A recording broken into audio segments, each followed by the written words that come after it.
Dezhonest. I'm chilling on the scene with the dude, King M. Dot from the 252. We out here in City Park. Every day, fam. And I just need to let y'all know about this dude, man, because yeah, man, we go back since like 09. Yeah, somewhere around that time. Just meeting at different venues, different colleges, different shows, just random stuff. Random stuff, very random stuff. So yeah. Let's talk about this dude, man. What's happening, fam? So let's start with where you from and why you rep the 252 as hard as you do, because you rep it very hard. I'm from Rocky Mount, North Carolina. 252, all day, every day. I love that place. It's a lot of stuff happening there. We're trying to bring a lot of positive vibes back, try to get growth and promote those type of things there. And so, but there's so much love there. Like, you can go anywhere, and if you bump into somebody from the 252, they're immediately like, oh man, yeah. So you from the, oh man, I got family. I was just down there, and yada yada, and it just goes on. But that's why I love it, man. It's where I'm from. They raised me, and they support me so much. It's fam, So I love those folks. You always lived out there? Yeah. True. Always in Rocky Mountain, and then until I moved up here in 07. Okay. Cool. Well, so how far does that? So how I mean, that Rocky Mountain love.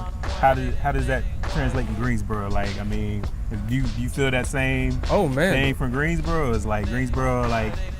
Oh yeah. I mean, of course. It's a lot of people up here from the 252. Yeah. Even in Charlotte, when I went to do a show in Charlotte, the 252 family came out there and supported me even there. Like, anywhere I go in this 252, they come out and show love. But Greensboro has been solid, man. They rock with me and show me love. Same goes for Winston and Chapel Hill. It's starting to get to that point, slowly expanding. But, people receive the message that I'm sending very well. And it's humbling and much appreciated. That's it. Well, for the people who don't know you yet, what messages does your music send, or do you want to get out to people for right now? Above all, critical and analytical thinking. Oh, okay.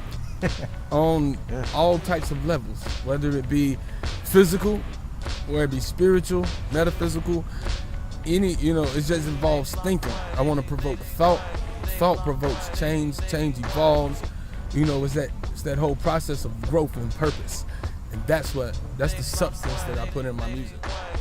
Well, what's been your favorite pieces to work on? All right, okay. Favorite being like that one that challenged you to the point you just like, I don't know what I'm gonna do with this no more. But then I don't know if you ever had those ones that like you kind of feel like you got in a rut with, but then you turned around. In time, everything just kind of came together. Okay. A lot of them were strenuous, or it took time to put it together, whether it be months, whether it be a couple hours, whether it be a year. Some songs were like a year in the making, or even just like pieces, like This Is Art. What art is? Yeah, like that one was pieces like thrown together from over time that end up just kind of coming together. Understands that is one whole. Yeah. Okay. I think probably the most strenuous piece that I've worked on is one that I'm working on now. It's called I Thought, Therefore I Am. And it's gonna be like a acapella, spoken word piece, like the style that I do. But it's very intricate. Like, it's very strenuous. I don't even know when it's gonna be put together, but I thought, therefore I am. So that's the future project. That's the future one. Now let's talk about Insight to Ignorance. Yes. I remember when that dropped last year. You had like, how many tracks? Like 17? 15 up there. 15. Yeah. So let's talk about that. Like, how did it come about? What? Yeah. Insight into Ignorance it's amazing to me how it came about, because it's a bunch of random pieces, like everything I do pretty much. It's a bunch of random pieces that when I sat down and ended up putting them together, they became a storyline. They became a journey. Like some pieces, like Clint Eastwood, I recorded at a studio here in Greensboro with Drew, and that was for a project I did with the New Regime. When we put up together, I just recorded Clint Eastwood there. One of the pieces I ended up going to Out of Control, which was produced by Jameson and Brian Concepts, featuring Vince McLean. We ended up all going to Vince's house that day for Edge Up. And Jameson got a haircut, and Brian and Vince were roommates. Man. So we went over there to get an Edge Up, and then we just was like, hey, let's go in here and make a song. And we ended up being there all night, and we just like created this beautiful piece. Man. The rest of them I recorded with homeboy Brandon Robinson, B-Rod, and Mike G. True. They showed me love and let me record right in their little closet. Cool. Little Mike, I just went in there and pieced these things together, and I stitched them together. That's Insight and Ignorance came to be. And the actual track title, Insight and Ignorance, was recorded at UNCG in the music room. Oh yeah. I remember seeing the video for that. We recorded that in the music room. And Pastor just happened to hit me up and was like, what are y'all doing? I'm like, oh, we in here just recording music. Come by and sing or something. She was like, okay. Man. End up singing on it, and you know, everybody loved that. So Yeah. that's just how it happened. Understand. You know, Understand. orchestrated through higher powers than myself, you know. That's all I can say. No, was that your first solo project? Yeah, that was my first solo project. Understand. So yeah, we talked about just how it was, how it came together, people you ran into to get it done. So let's talk about New Regime, because Miyagi, you the God, Mnemonic, yeah, man. Belo Montana, man. How did y'all start out, man? How'd y'all start out? It started in Cone dorm at UNCG. Wow. Me and Mike were roommates, and Jordan ended up being across the hall, directly across the hall from us. And so we all became friends, realized we all did music. We started rapping together, and then from month 3, Brad was already at UNCG. He started hanging with us more, so it became the 4 of us. And then recently, Jarrell moved up here, and he has become a part of it as well. So we just all came together, started doing this music thing, man. Understand. And how many projects did y'all have together? We had 2. Understand. We had one we put out. It was like your favorite mixtape, and that's when we was doing stuff out of Mike's closet, and then we actually went to the studio and did In the Regime We Trust. True. And that was the one that we did the first joint. I feel. I think I met Ferris at your show at Green Street early last year. I think it was a day where Swayze and with Boots. Swayze and Boots. Yeah. He was there. Jordan just recently opened up for Riff Raff at Green Street. He has a show. True. So he did that. So everybody's still out there doing. Everybody's moving forward, man. Progression. True. In the words of Bueller. So what was that transition of working with New Regime, and then was it a immediate thing to kind of do your own thing, or was everybody kind of gradually just? I think, as we evolved as people, we still all work together and we still all do things, but it just became, we had things we wanted to express on our own that we couldn't necessarily do in the confines of a group. Like, put 4 people on the track. You don't necessarily have room to, as I do, go on random spills of 7 minutes of spoken word or, do guitar things. But, we still hang out with each other every day. We still recording music together, working on different things. So, it's still happening. Understand. Yeah. Well, what's been your best performance or venue, like, to just do stuff at? If one in particular, if there's a couple, whatever, I would probably pick 2. And they're at opposite ends of the spectrum. One was the first time I performed with my band at the Clubhouse. Okay. The energy was crazy there. It was my first time performing with a band. Understand. And so it was really crazy. When was that show? June. It was in early June, I think. This year? Yeah. Oh, wow. This year. Okay. It was just recent. True. That was one of them. And the second was, it was an impromptu thing. We were actually supposed to perform at a venue for this girl who's going overseas to study. And she had paid the deposit for the building, and everything. All the artists that were going to help her raise money had showed up. Everybody who was there to support showed up. But the owner of the place never showed up to unlock the building. Wow. For, this is her way of raising funds to go overseas and, do all of these things. So we all banded together. Rome DiCarlo, Justin Beloved, wow. Black Lotus, we were all there. So we said, you know what? Whatever. We don't need to get inside. So we set up outside. Wow. And we had everybody just kind of sat on the ground or on the rail. We broke out the guitars and everybody played. And it was just so much love and Where was this at? I don't want to say. I wish I got the invite. Because I don't want to do dirty. But yeah. Oh no, I understand. It was cool. It was something. It was amazing. That these artists could just say, you know what, bump it. We'll go outside and perform. We don't, they don't show up. We're still gonna try to raise this money for you. And that was crazy. That sounds like a good little joint right there. Yeah, it was, man. It was. Let's talk about the name. Yeah, King M. Dot. As long as I know you, man, all right. I've known you as MJ. I know you. I think everybody I know who knows you by a different name. So, King M. Dot. Story. Yes, sir. The story originates back in either 10th or 11th grade. Okay. My English teacher, Betsy Hester, was the one that gave me the M. Dot. But we had two teachers, and at the beginning of the year, whenever they read the roll, they always say, Roland Avent, are you here? I'd be like, yeah, I'm present. But you can just call me MJ. And she goes, okay, I'll just jot that down. I'll call you MJ from now on. And so, 3 weeks, 4 weeks go by, and she's like, Roland Avent. I'm like, I'm here, you can call me MJ. And it got kind of frustrated. So one day, she called the roll, and I was just like, yeah, I'm here. And, sarcastically, I turned to my friends, and I'm like, M. J. I was like, what she don't get about that? And, they all laughed, and we had a good joke about it. But then later in the class, I was talking to my friends while the teacher was talking, Betsy. And Betsy finishes her sentence, or whatever she was talking about. And she goes, isn't that right? M. J. And everybody kind of just got like silent and looked like, oh my gosh, she heard you earlier. And then that kind of stuck.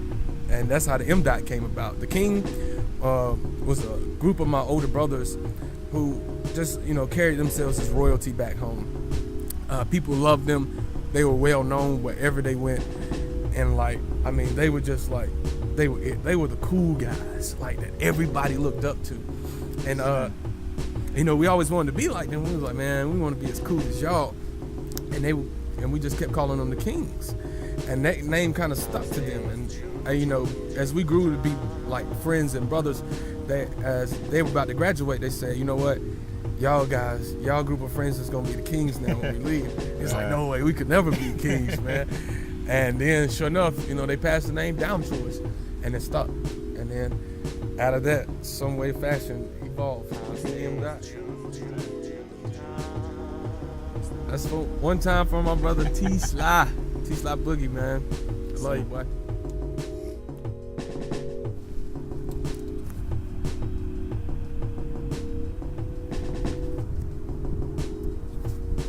We want to know about this shirt right here. This shirt is my brother Mark Hoffman. He has a clothing line called Strong Heart. It's really dope stuff. This is one of the shirts. I got another one that has a heart up there, and it's got it's very intricate. It's really cool. And he has another one, Anchor. And I love his brand. I love what he's doing. And plus, I'm starting under this whole wave or this new movement of going all local. Understand. All local clothing. So Strong Heart. Also, the guys over at No Stress. NoStressGear.com. I wore some of their stuff in my performances. Gonna do so more. A new one that's starting up back home.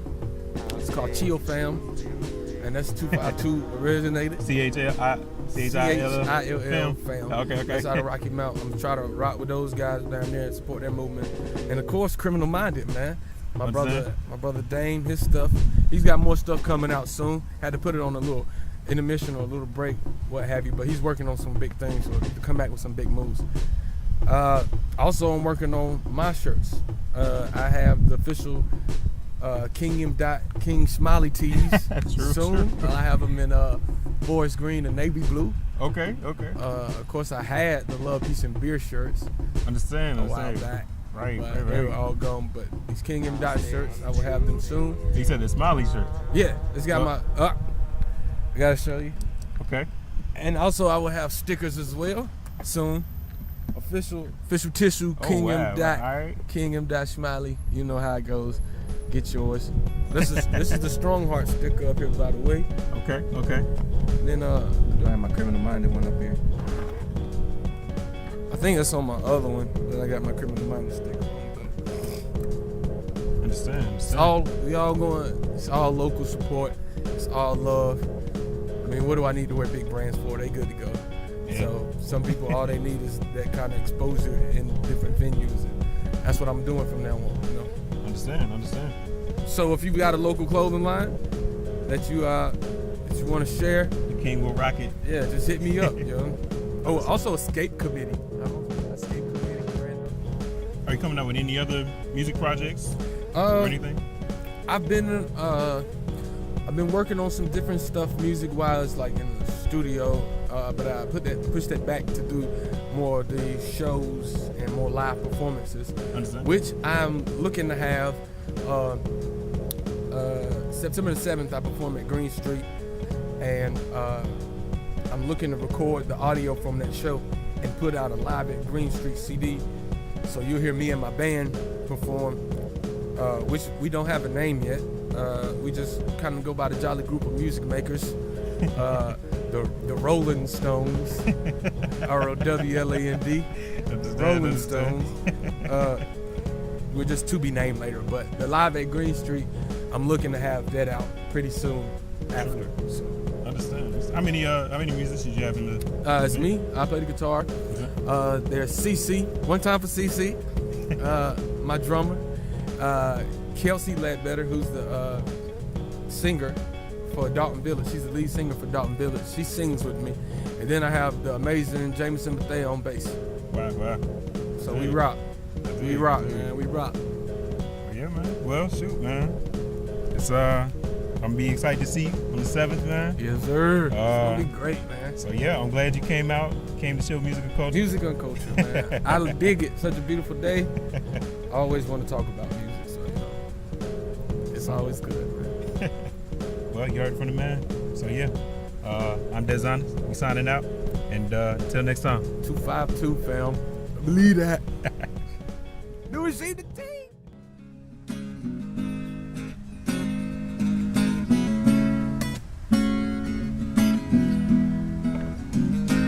They say, ready or not, here I come, you can't hide. I'm gonna find you. Take it slowly, ready or not, here I come, you can't hide. Gonna find you and make you want me. They say time is of the essence, and in order to move forward, you gotta know 4 words. Life has no script, therefore you can't go backwards and take backwards in time. So watch what you emit. This is the day the Most High is made. Why not make the most of it? Life lessons should be learned daily. Why not take notes of this? Appreciate the little things and all of the joy it brings. I found music and not comprehend what a caged bird sings. There's no hope. Hope has been the fabric stretched over me in my time of distress and fear. And with love has been the common thread that's kept me stitched together over the years. And my father's faith in he who died for his law got passed down to his kids. So what you saying? What I'm saying is, I guess it's in my genes to show you exactly what true religion is. And ready or not, here I come, you can't hide. I'm gonna find you. Take it slowly, ready or not, here I come, you can't hide. Wanna find you, and make you want me. Never know when the Most High gonna call your number. With that in mind, I I rise from a slumber with the passion to pursue my purpose. Although so many things in my life seem uncertain, I keep working with the gifts that have been bestowed into me, into the images that have been given to me have came to be. Cause I'm just a king with a dream, found a voice and some strings. And this music is my everything. My everything is to those who focus on the beat and wanna do away with words. But it just shows me that they ain't got away with words. And well, me, I'm like an unchecked voicemail. I got messages that need to be heard, and I would rather prefer to be intelligent than to compromise to be relevant for the elephant. Cause it's things that the most high done seen in me, and I don't believe that all is far to leave me. Believe me, now king me, cause you can't run away from these styles I got, oh baby. Hey baby, cause I got a light, oh yeah. Anywhere you go, my old crew's gonna know, oh baby. Hey baby, you can hide from the bottom, never.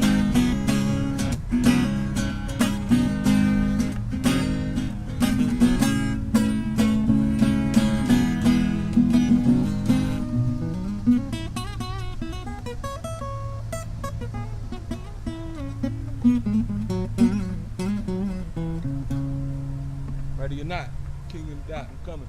Yeah.